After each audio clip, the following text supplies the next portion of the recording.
Lesson number 5 Hind देश के निवासी। आगे हमने लेसन नंबर 1 से 4 और पुनरावर्तन 1 पूर्ण कर लिया है। आज हम लेसन नंबर 5 हिंद देश के निवासी, जिसका साहित्य प्रकार है कविता, हम देखेंगे। तो भारत एक हमारा निराला देश है। यहाँ अनेक जातियों, धर्मों और भाषाओं के लोग रहते हैं।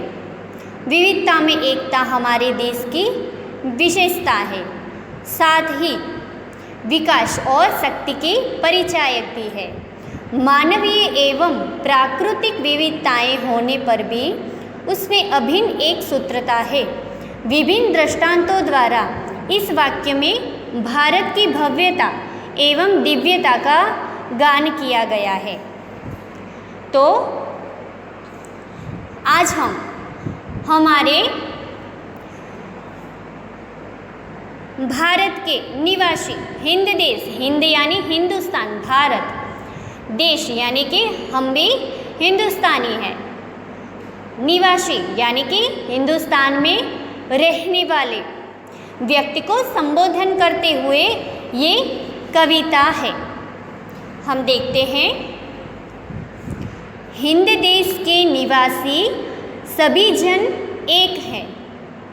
हिंद तो हमारा भारत, हिंदुस्तान, निवासी यानी कि रहने वाला, सभी जन यानी कि एक एक व्यक्ति एक है, सभी व्यक्ति एक है। रंग रूप वेश भाषा चाहे अनेक है। हम जानते हैं कि हमारा देश बिन सांप्रदायिक है। यहाँ पे अलग अलग जातियों के लोग भी रहते हैं। सभी के रंग रूप और जाति के अनुसार वेश और भाषा भी अलग है, अनेक है। बेला गुलाब जूही चंपा चमेली, प्यारे प्यारे फूल गूंथे माला में एक है। बड़ा ही प्यारा उदाहरण दिया है कि जैसे अलग अलग फूल होते हैं कि गुलाब, जूही, चंपा, चमेली, पर एक माला में उसे पिरोया जाए और माला बनाई जाए तो माला में गूंथने पर वो एक बन जाते हैं। उसी तरह अलग अलग होकर भी हमारे सारे भारतवासी एक है। कोयल की कूक न्यारी, पपी है की टेर प्यारी। कोयल की कूक, तो कूक कोयल की आवाज़, न्यारी यानी कि निराली। कोयल की बोली हम सबको सुननी अच्छी लगती है कि उसकी बोलने की आवाज़ कितनी निराली होती है।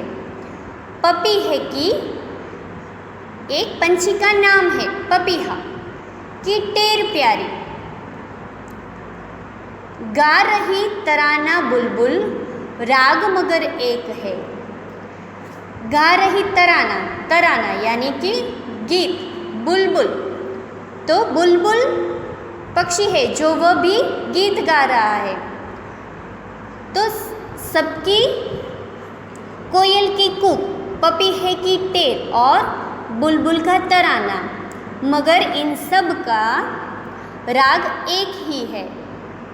भले ही इन सब पक्षियों के गाने अलग अलग हो, पर उनका राग एक ही है।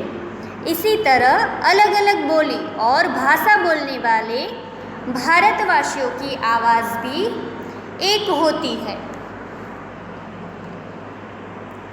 गंगा यमुना ब्रह्मपुत्र कृष्णा कावेरी, जाके मिल गई सागर में हुई सब एक है। तो गंगा यमुना ब्रह्मपुत्र कृष्णा कावेरी अलग अलग नदियाँ हैं, मगर सागर में मिलकर वे एक हो जाती है।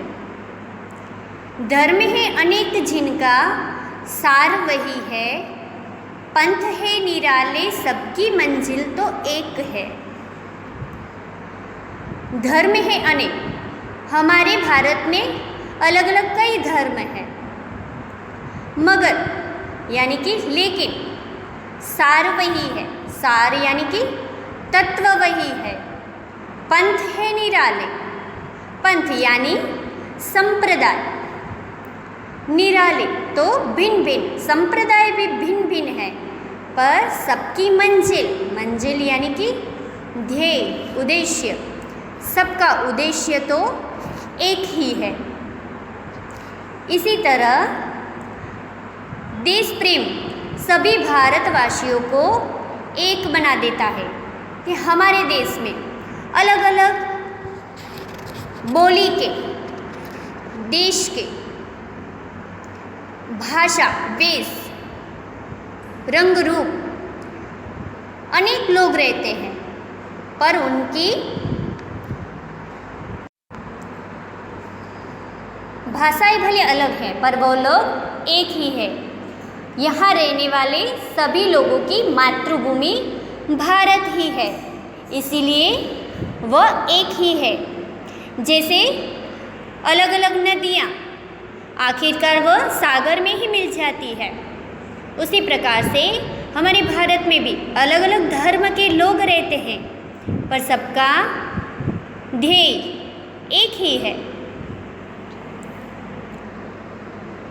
तो हमने देखा इस काव्य में कि